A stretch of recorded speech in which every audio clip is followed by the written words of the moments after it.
আজি নাজিৰাৰ অগ্নিনাভ শিৱ মন্দিৰ যাওঁ ব'লক।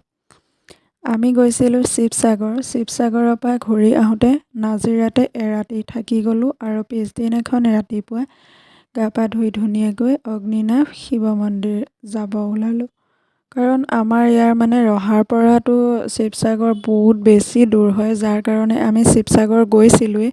সেইকাৰণে ভাবিলোঁ একেবাৰে অগ্নিনাভ বাবাৰ মন্দিৰ দৰ্শন কৰি যাওঁ আৰু কেতিয়াবা যাব পাৰোঁ ঠিক নাই। সেইকাৰণে ধুনীয়াকৈ গ'লোঁ, বা ভিনদেউ মই আৰু ভাগিন মোৰ ছোৱালী দুজনী।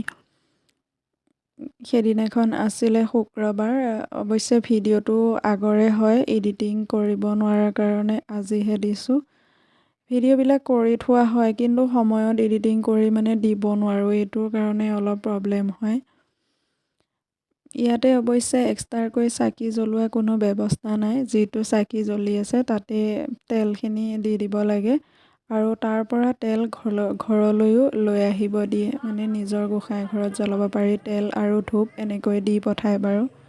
এটা কথা ভাল লাগিল, যি বস্তু নিয়া গৈছে তেল ধূপ তেলখিনি বাৰু তাতে দিয়ে দিয়া গ'ল আৰু ধূপ তামোল পাণ ইয়াত ধুনীয়াকৈ ভাগ ভাগকৈ থোৱা আছে, তাতে থৈ দিব লাগে। আমি এনেকৈয়ে দিলোঁ, ফুল বেলপাত আৰু ধূপ থৈ ভিতৰলৈ গ'লোঁ বাবা দৰ্শন কৰিবলৈ। আৰু তাত এটা কথা ডাইৰেক্ট এনেকৈ তাত দেখিব বাৰু মই কেনেকৈ দিছোঁ, আৰু যিসকলে গৈছে সেইসকলেতো গম পায়ে বাৰু।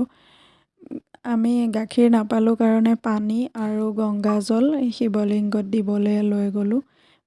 ডাইৰেক্ট ভিতৰত গৈতো দিব নোৱাৰে, কিন্তু বাহিৰৰ পৰা ইমান ধুনীয়া ব্যৱস্থা কৰি দিছে, ডাইৰেক্ট গৈ শিৱলিংগত পৰেগৈ, পানীৰ গাখীৰ যিয়ে নিদিয়ক।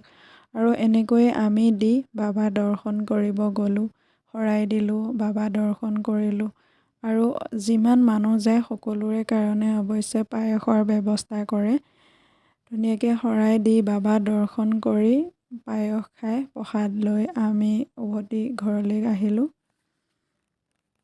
সঁচাকৈ গৈ বহুত বেছি ভাল লাগে। একচুৱেলি যাম বুলি ভাবি থকা নাছিলোঁ। মানুহে কয় নহয় মাতিলেহে আহিব পাৰে বুলি, বাবাই ঠিক তেনেকুৱাই হ'ল। যাম বুলি ভাবিও থকা নাছিলোঁ, কিন্তু ঘপককৈ কেনেকৈ মিলি গ'ল চাওকচোন।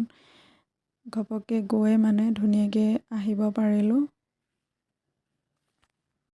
এটা কথা বহুত বেছি ভাল লাগিলে, একদম ধুনীয়াকৈ ভিতৰলৈ যোৱা, বাহিৰলৈ ওলাই অহা, কোনফালে কি যাব ধুনীয়াকৈ ওপৰত বাঁহ বান্ধি বান্ধি দি আৰু ওপৰত লিখি দিছে কোনফালে ক'লৈ যাব পাৰি।